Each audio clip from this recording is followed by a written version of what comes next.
Sepekan setelah KMEMJ-7 hilang kontak, pencarian para korbannya masih belum menemukan titik terang. Hal ini membuat pihak keluarga dari 20 anak buah kapal ABK KMEMJ-7 cemas. Satu di antaranya adalah Jenny Sutisna.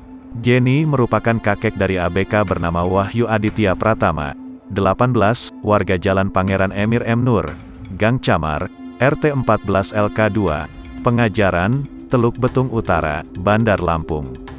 Ia mengaku, keluarganya masih berharap pencarian membuahkan hasil. Semoga segera bisa ditemukan, apapun kondisinya kami ikhlas, kata Jenny, Minggu, tanggal 22 Agustus tahun 2021.